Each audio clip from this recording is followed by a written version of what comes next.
The rain had been falling for 3 days without stopping. It was the kind of rain that made people stay inside their homes, drink hot tea, and watch television. The streets of Bizen were empty and gray. Water ran down the roads like small rivers and collected in puddles that reflected the neon. Lights of shops and restaurants. Park Do-yoon did not mind the rain. He had lived in this city for all of his 43 years, and he had seen many rainy seasons come and go. Tonight, like every other night, he was closing his small convenience store. It was a tiny shop on a quiet street, far from the busy center of the city. He sold instant noodles, snacks, drinks, and cigarettes. It was not a big business, but it was enough for one man living alone. Do-hyun's wife had died 2 years ago. Cancer.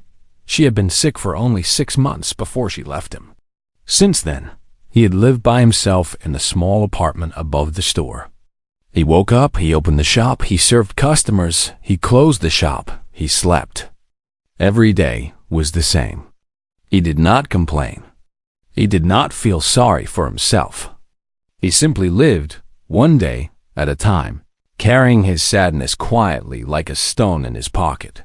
He was locking the front door when he heard the sound.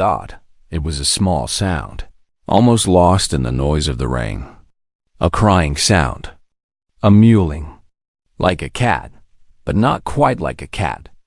It came from behind the store, near the recycling bins where he kept the cardboard boxes and empty bottles. Do-hyun stopped. He listened. The sound came again. He should have gone upstairs. He was tired. His back hurt. The rain was cold. But Do-hyun had never been able to ignore a crying animal. His wife used to laugh at him for this. She would say that he fed every stray cat and dog in the neighborhood. She would say that his heart was too soft for this world. He missed her laugh. He grabbed his umbrella and walked around to the back of the store. The recycling area was dark. A single light hung above the back door, but it was weak and flickering. Do-hyun moved carefully between the wet boxes and garbage bags. The crying sound was louder now. It was coming from behind the large blue bin, where he kept the plastic bottles. He looked behind the bin and stopped breathing. There were 2 creatures huddled together on the wet ground. They were about the size of house cats, but they were not cats. Not any kind of cat that Do-hyun had ever seen. Their bodies were covered in short, smooth fur that seemed to change color as he watched. Sometimes it looked deep purple. Sometimes it looked dark blue, like the ocean at night. Their eyes glowed softly in the darkness. Amber-colored, warm, but they did not have 2 eyes like a cat. They had 6 eyes each, arranged in a triangle shape on their faces. Their heads were longer than a cat's head, with nostrils that opened and closed along their snouts. They had many legs. Do-hyun counted 8 on each creature, and their tails were strange. Each tail split into 3 parts at the end, like the branches of a small tree. The creatures looked up at him. They were shivering. They were thin. He could see their ribs through their wet fur. One of them, the smaller one, had a pale scar running across its side. An old wound. Any normal person would have run away. Any sensible person would have called the police or the government or someone. These were clearly not animals from Earth. They were something else. Something impossible. Something that should not exist. Do-hyun looked at them for a long moment. Then he sighed.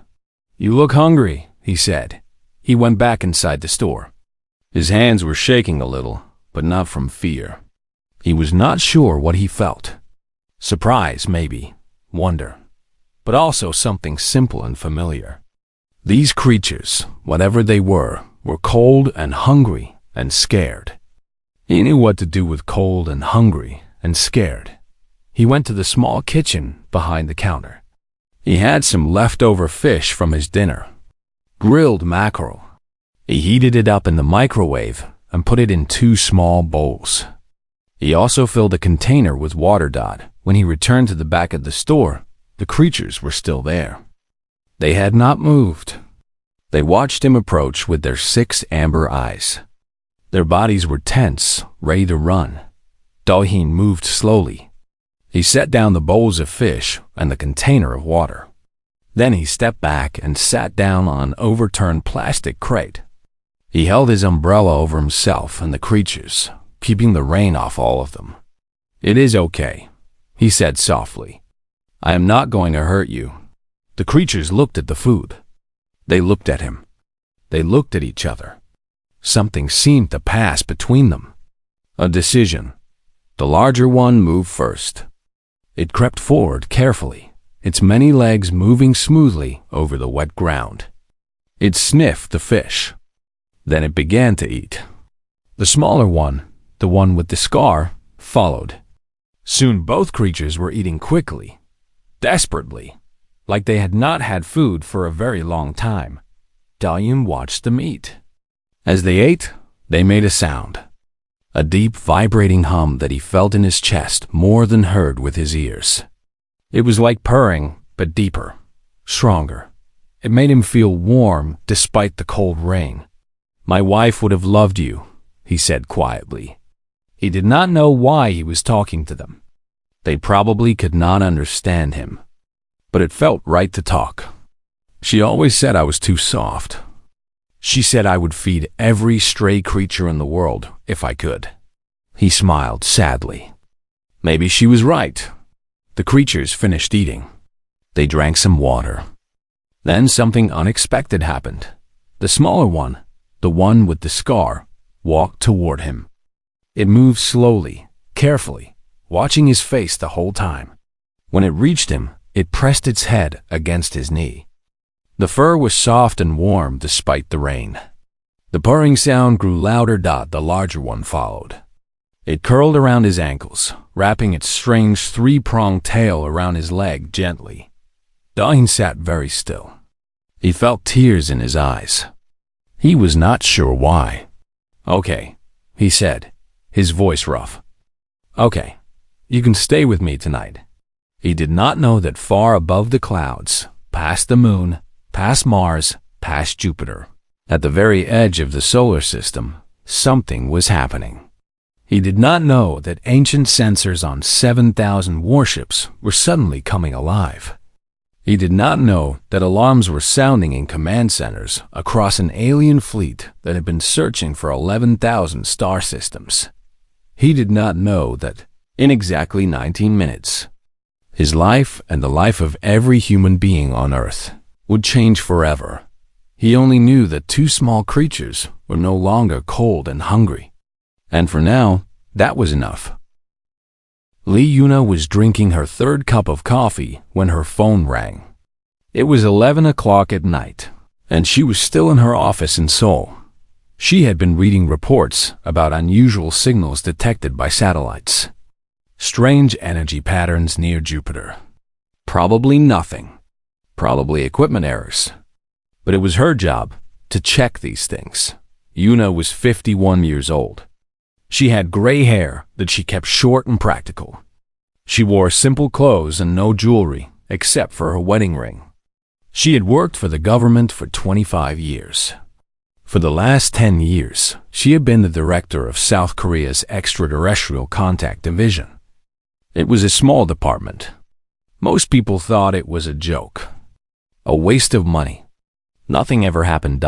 Until tonight. She answered the phone. "This is Lee Yuna." The voice on the other end belonged to Captain Kang Ji-woo, her head of operations.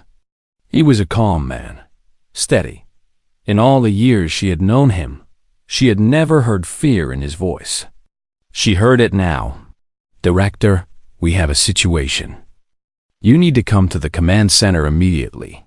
"What kind of situation?" There was a pause. "Ships, Director. Thousands of them. They appeared out of nowhere near Jupiter about 15 minutes ago. They are not moving.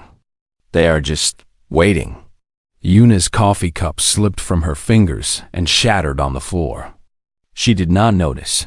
20 minutes later, she was standing in the command center, staring at screens that showed images she could not believe. The room was full of people. Military officers, scientists, government officials. Everyone was talking at once. Some people were praying. Some people were crying. Some people just stood frozen, unable to move or speak. On the main screen, she could see them. Ships. Thousands and thousands of ships. They were beautiful and terrible. They had smooth, curved shapes that seemed to flow like water. They glowed with soft purple and blue lights. Some of them were small, maybe the size of airplanes. Some of them were enormous, bigger than cities.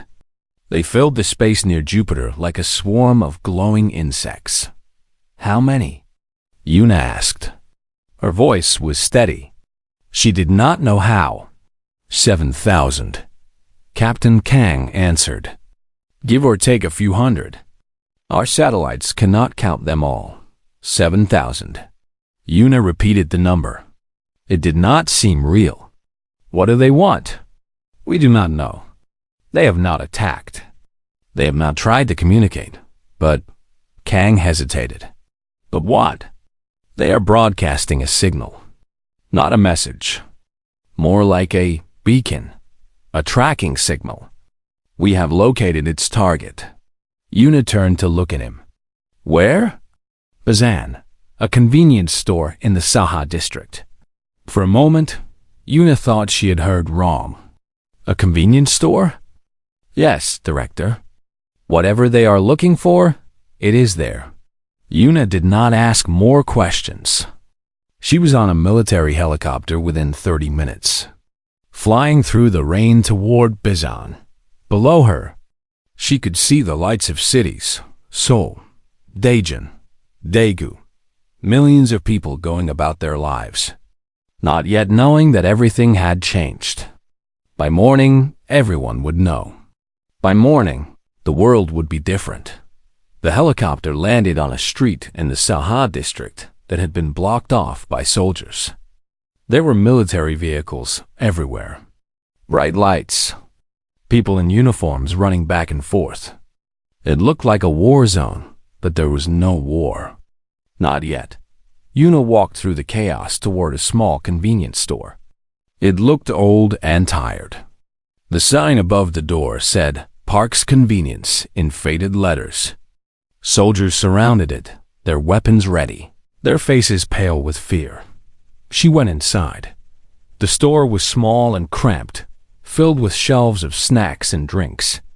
Behind the counter, sitting on the floor with his back against the wall, was a middle-aged man.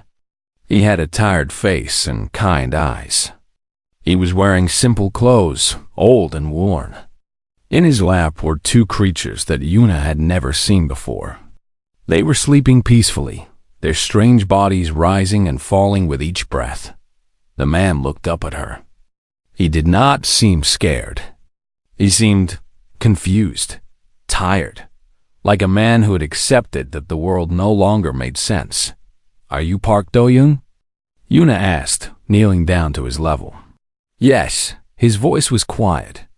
Are you here to take them away? Yuna looked at the creatures in his lap. They were beautiful, strange and beautiful. Their fur seemed to glow softly in the light.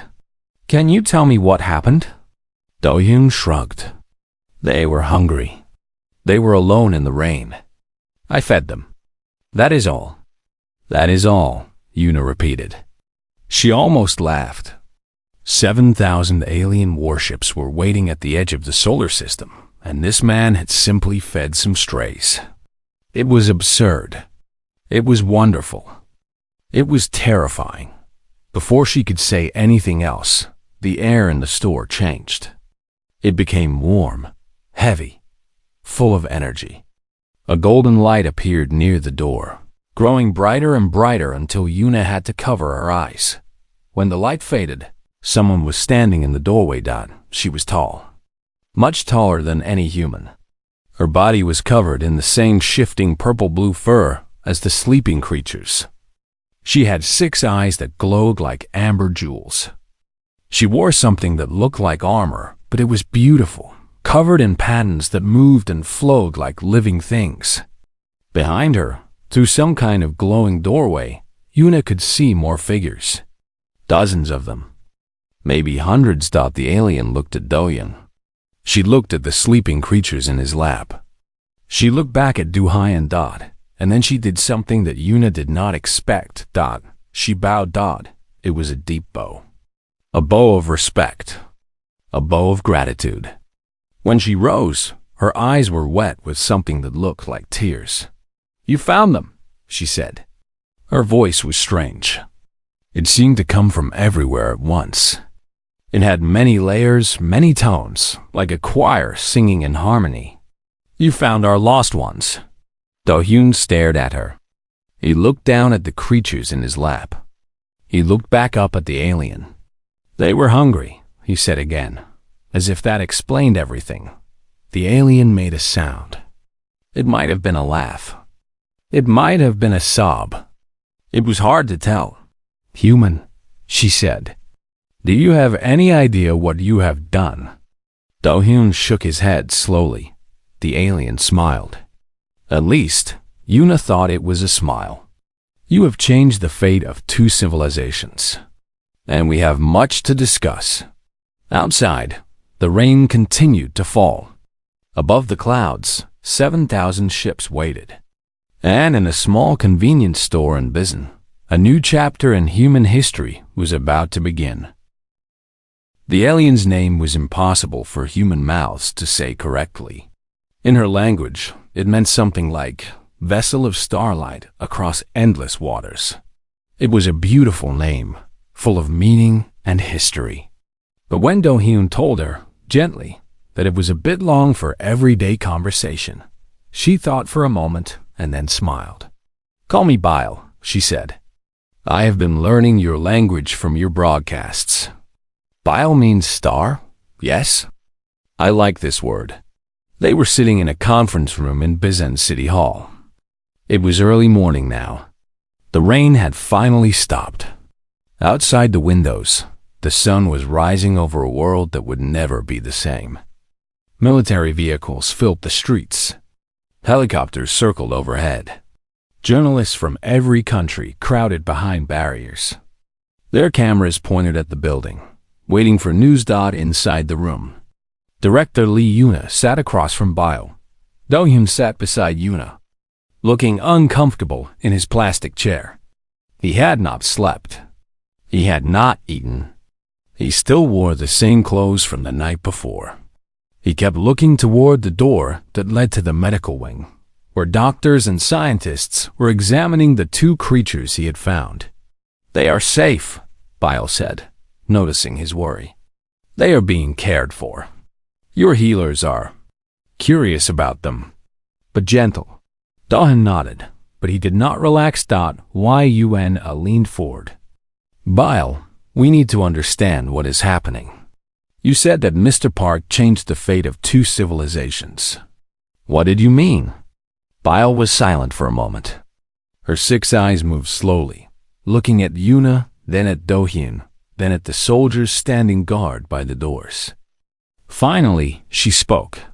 "My people are called the Volanti. We have traveled between stars for 300 of your centuries. We have seen many worlds, met many peoples. Some became our friends. Some became our enemies. Some—" She paused. "Some are no longer remembered by anyone. And those creatures?" Yuna asked. "The ones that Mr. Park found? They are not creatures." Bile's voice became soft, tender. "They are children. My Empress's children. Her only heirs. The crown princes of the Volanthi Dominion." The room became very quiet. Dohyun's face went pale. "I fed princes? You fed hungry children who were lost and alone and afraid," Bile said. "That is what matters." She stood and walked to the window, looking out at the rising sun. 6 cycles ago, about 7 of your years, our homeworld was attacked. Our enemies were many and powerful. They wanted to destroy the royal bloodline and throw our dominion into chaos. During the battle, the princes were taken. Their ship tried to escape, but it was damaged. It crashed here, on your world, far from any settlement. We thought they were dead. She turned back to face them. We searched. For 7 of your years, we searched 11,000 star systems. We found nothing. Our Empress never stopped hoping, but even she began to lose faith. And then? Yuna asked. And then, last night, our sensors detected them.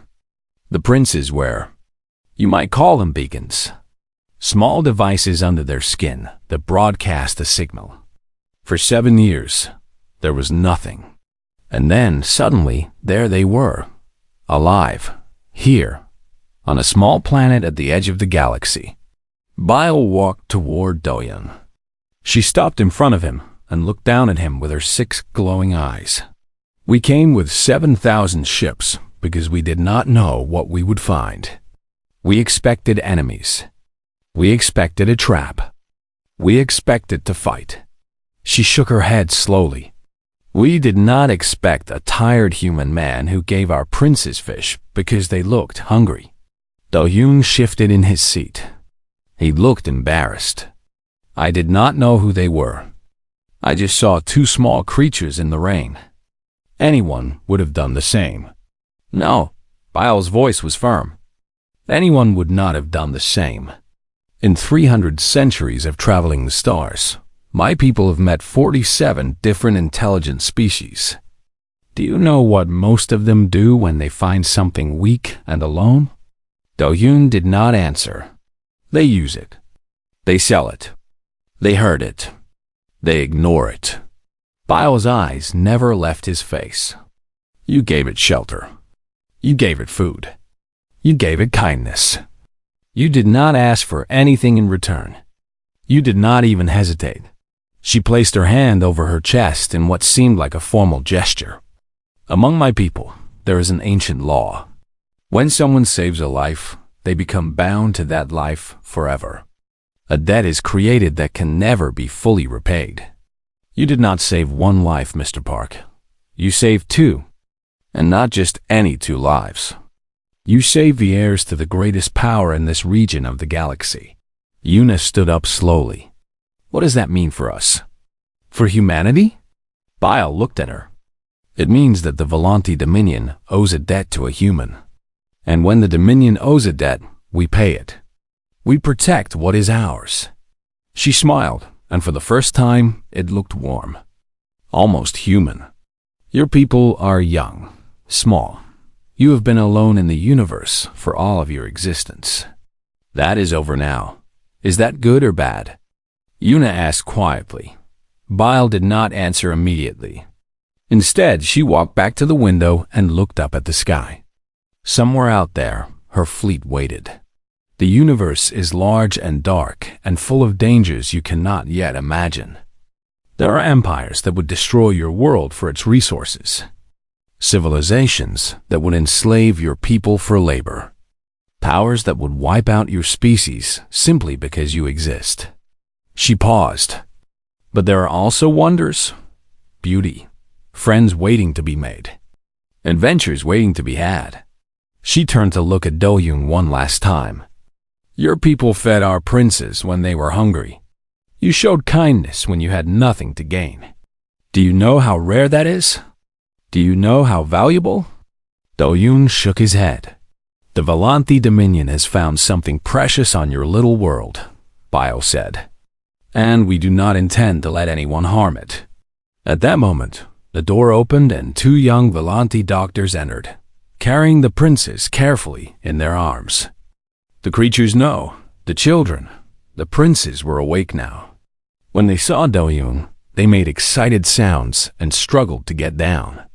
The doctors set them on the floor, and they ran to Dohyun, climbing into his lap and pressing against him, purring loudly. By why EOL watched with soft eyes. They remember kindness, she said.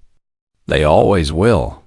Dohyun held the princes gently, his rough hands careful against their soft fur. He looked up at Bile, then at Yuna, then at the window where the sun was rising over a new world. What happens now? He asked. BYEOL smiled. Now we begin. 3 months passed. The world changed faster than anyone could have imagined. At first, there was fear. Governments argued. Military leaders made plans. Religious leaders gave speeches. Scientists studied and debated. The streets filled with protesters, some demanding contact with the aliens, others demanding they be sent away. News channels talked about nothing else, day and night for weeks. But slowly, carefully, things began to settle. The Volanthi did not attack. They did not threaten. They simply waited, patient and calm, while humanity figured out what to do. The United Nations created a new council to handle relations with the Volanthi. They called it the United Earth Council. It was not perfect. Countries still argued. Leaders still disagreed. But for the first time in human history, everyone understood that they were not alone in the universe, and that they needed to speak with one voice. Kim Soo-jin was not supposed to be part of any of this. She was 28 years old, a quiet woman from a small town near Gwangju. She had been working on her doctoral thesis about dying languages when the aliens arrived. She spoke 7 languages, including 3 that fewer than 1,000 people on Earth still used. She had no political experience. She had no military training. She had never even left Korea before. But the Volanthi specifically requested linguists for their cultural exchange program. They wanted to learn human languages properly, not just from television and radio broadcasts. And Soo-jin, despite her shyness, was very good at explaining how languages worked. Now she was standing on the bridge of a Volanthi warship, trying not to faint. The ship was called the Eternal Grace in translation, though its real name was a flowing sound that human voices could not make. It was enormous. Soo-jin had walked through corridors that seemed to go on forever, past rooms full of technology she did not understand, past Volanthi crew members who watched her with curious eyes. Her escort was a young Volanthi named Gwang-ho. He had chosen the name himself after watching 3 months of Korean dramas during the diplomatic waiting period. He was obsessed with human entertainment, especially romantic comedies. He was also very friendly, constantly asking questions about human customs, human food, human relationships. "You seem nervous," Gwang-ho said as they walked toward the throne room. "Your heart rate is elevated. Your body temperature is rising. Are you ill?" "I am fine," Soo-jin said, trying to keep her voice steady.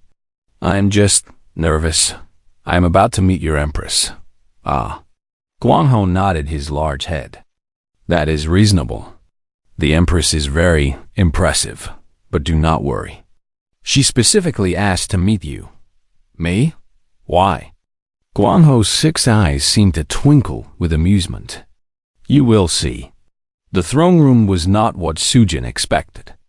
She had imagined something cold and formal, full of metal and harsh lights. Instead, she found a vast garden. Living plants grew everywhere, climbing up walls and hanging from the ceiling. They glowed with soft light and colors she had never seen before. The air smelled sweet, like flowers after rain. Small flying creatures moved between the plants, humming and buzzing. At the center of the garden, on a throne made of living wood, sat the empress. She was old. Soo-jin could see that immediately. Her fur had turned completely white, and there were marks of age on her face and hands.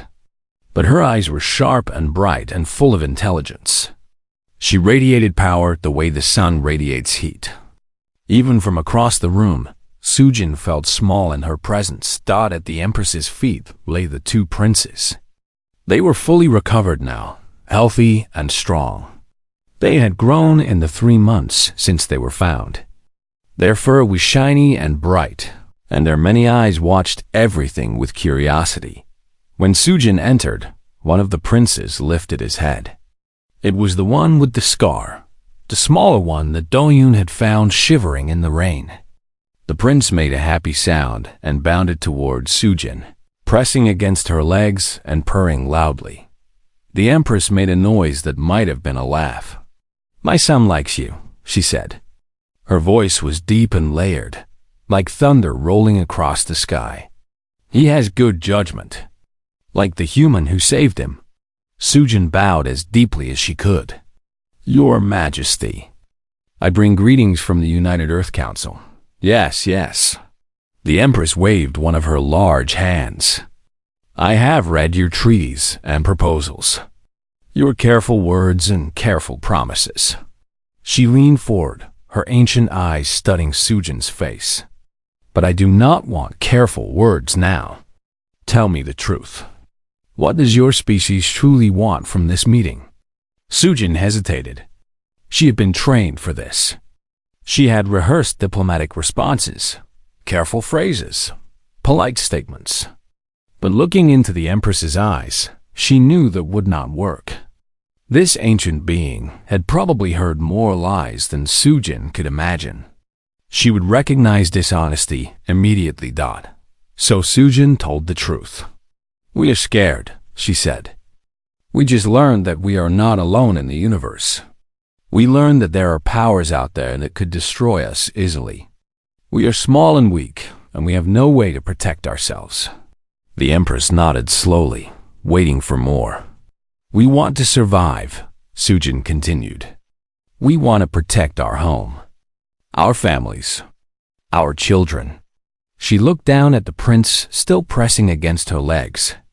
"And we want friends. We have been alone for so long. We want to know that we are not alone anymore." The Empress was quiet for a long moment. The garden seemed to hold its breath. "Do you know why I sent 7,000 ships?" she finally asked. "To rescue your children." "No." The Empress shook her head slowly. 7,000 ships was not necessary to rescue 2 children. I sent 7,000 ships as a message. A statement to anyone watching. But not the message you might think. She rose from her throne and walked toward Sujin. Despite her age, she moved with grace and power.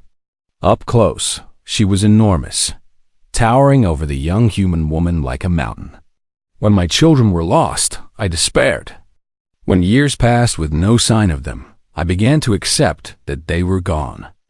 And then I received a report. My children had been found on a primitive world at the edge of the galaxy.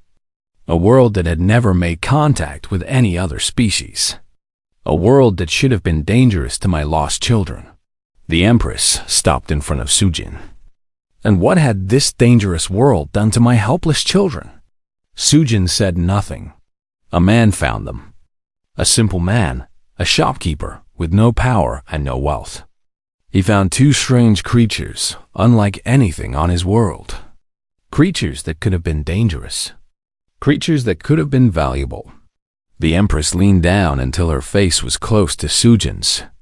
"And his first instinct," she said softly, "was to feed them." She straightened and walked back toward her throne. "In all my long life, I have learned one truth about the universe. Power is common. Cruelty is common. Selfishness is common. But genuine kindness, given freely to a stranger with no expectation of return, that is the rarest thing in all the stars."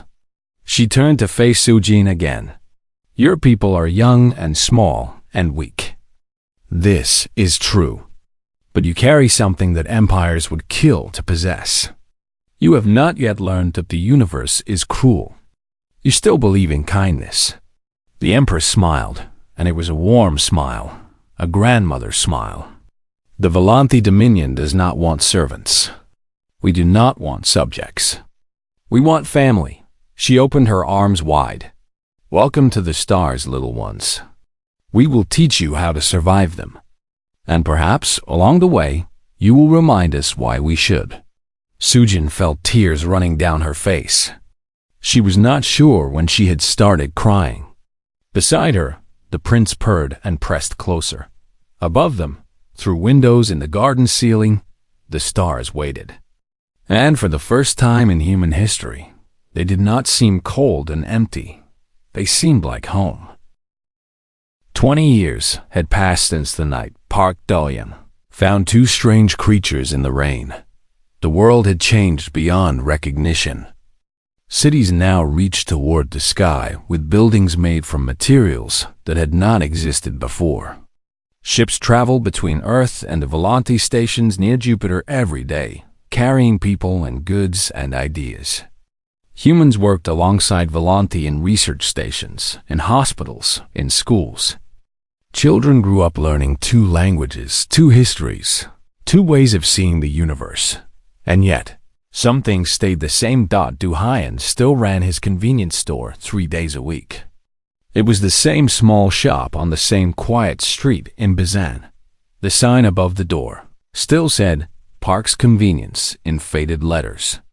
He had refused all offers to buy it or expand it or turn it into a museum. It was his shop. It was where he had found his purpose. He would not change it. He was 63 years old now. His hair had turned completely gray. His hands shook a little when he counted money. His back hurt on cold mornings. But his eyes were still kind, and his heart was still soft. And he still fed every stray creature that wandered past his door. Today, however, he was not at his shop. Today, he was standing on the observation deck of a starship, watching Earth grow smaller and smaller behind him. The ship was called the Kindness Repaid. It was the first vessel ever built together by humans in Volante, designed to carry diplomats and scientists to distant worlds. Its hull was a beautiful mix of human and alien technology, strong and graceful, like a swan made of metal and light. Do-hyun had been invited as a guest of honor on its first voyage. He had tried to refuse. He was just an old shopkeeper, he said. He had not done anything special. But the Empress herself had insisted, and the princes, now fully grown, taller than any human, powerful and dignified, had come to his shop to ask him personally. He could not say no. You are thinking too much again. Do-hyun turned to see Bile approaching. She was old too now. Her fur turned silver with age. But she still walked with grace, and her 6 eyes still shone with warmth. Over the past 20 years, she had become one of his closest friends. She visited Earth often, always bringing gifts, strange fruits from distant worlds. Books written in languages he could not read. Recordings of music that made him cry for reasons he could not explain. I was just remembering, he said. That night. The rain. The night you changed everything with a bowl of leftover fish? Bile came to stand beside him at the window. I have heard that story many times. I never get tired of it. I still do not understand why everyone makes such a big thing of it. Do-hyun shook his head. I just did not want them to be hungry. And I have told you many times, that is exactly the point. Bile's voice was gentle. We have made contact with 11 new species since our alliance began. Do you know what they all find most confusing about humans? Do-hyun smiled. Let me guess. Our food? Our music? The way we keep pets that could kill us if they wanted to? Your kindness. Bile was not smiling. Her eyes were serious. They cannot understand why you help those who cannot help you in return. Why you build shelters for animals without homes. Why you give money to strangers you will never meet. Why you run into danger to save people you do not know. She turned to face him fully. In a universe of predators and prey, you insist on being neither. You insist on being kind. And that confuses everyone, because kindness should be a weakness. It should be a disadvantage. The kind should be destroyed by the cruel. But we are not destroyed, Do-hyun said quietly. No, you are not. And that is what frightens them. Bile looked back out the window. There are empires out there, Do-hyun. Empires that have ruled for thousands of centuries. They have studied humans carefully since we revealed your existence. They do not understand you. And what they do not understand, they fear. Should we be worried? Bile was quiet for a moment. Then she smiled. No, because they also see what the Volante Dominion is willing to do to protect you. They see our 7,000 ships. They see our alliance growing stronger every year. And they see that humans, despite being small and young and fragile, somehow inspire loyalty in one of the most powerful civilizations in the galaxy. She placed a hand on his shoulder. They want to know our secret. They want to know why we would risk so much for such a small species. What do you tell them? I tell them about a rainy night in a city called Vision. I tell them about a tired shopkeeper who found two strange creatures and fed them without asking for anything in return. I tell them that humans are not powerful because of their weapons or their technology. They are powerful because they are kind. Bile's eyes were wet. I tell them that kindness is the rarest force in the universe, and that anyone who tries to harm those who possess it will have to go through us first. Through the window, Do-hyun could see the fleet. It was not just Volante ships anymore. There were human ships too, built with shared technology, crewed by both species. 12,000 vessels, all moving together toward a distant star. A door opened behind them, and the princes entered. They were enormous now, their purple-blue fur glossy and perfect, their 6 eyes bright with intelligence. They carried themselves with the dignity of royalty. But when they saw Do-hyun, their formality melted away. Uncle Do-hyun! The larger prince rushed forward and pressed his great head against Do-hyun's chest. We have been looking for you. The ceremony is about to begin. Do-hyun laughed and patted the prince's fur. 20 years, and they still remembered. 20 years, and they still loved him. I was just talking with Bile. What ceremony? The naming ceremony, the smaller prince said. The one with the scar. The one who had pressed against Do-hyun's knee on that rainy night so long ago. For the new ships. The ones we built together. Do-hyun looked at Bile. She smiled mysteriously. They walked together through the corridors of the ship. Humans and Volante passed them, nodding respectfully, some stopping to bow. Do-hyun still felt uncomfortable with the attention. He was just a shopkeeper. He had not done anything special. They reached a vast hall filled with people. Humans and Volante stood together, waiting. At the front of the hall, on a raised platform, stood the Empress herself.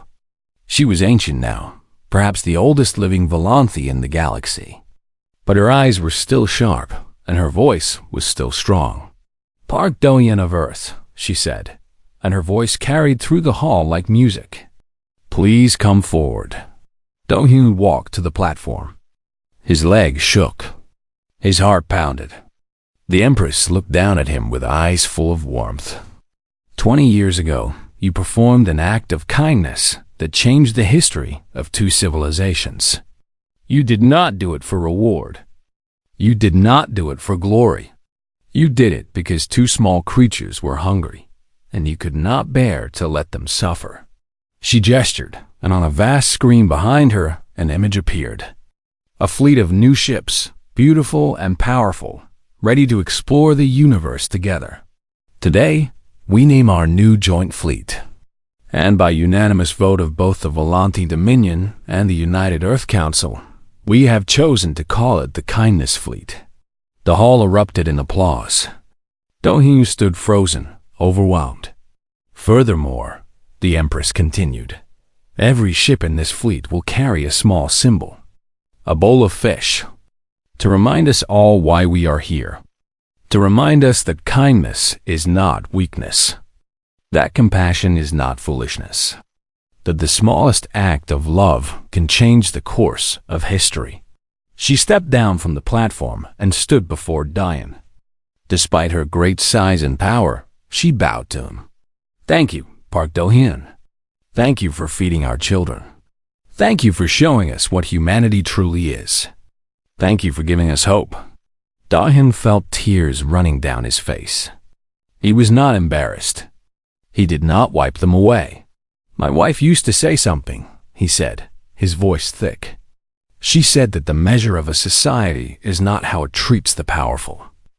It is how it treats the powerless, the hungry, the lost. He looked around the hall, at humans and Volanti standing together, at two species united by a single act of kindness. I think she would have been happy to see this. Miles stepped forward and pressed her head against his shoulder. The Volanti gesture of deepest love. I think, she said, the universe is better because of people like her. And people like you. The ceremony continued. Speeches were made. Songs were sung. But Dorian barely heard any of it. He was thinking about a rainy night 20 years ago. He was thinking about two small creatures, shivering and alone. He was thinking about a bowl of leftover fish. He had not known, on that night, that he was changing history. He had not known that 7,000 ships would come, or that two civilizations would become one, or that the stars themselves would remember his name. He had only known that two small creatures were hungry, and that had been enough. Outside the windows of the ship, the stars stretched on forever, bright and beautiful and no longer empty. Somewhere out there, other species were watching, wondering, trying to understand how such a small people had accomplished so much. They would never understand. Not fully. Because the secret was not technology or weapons or power.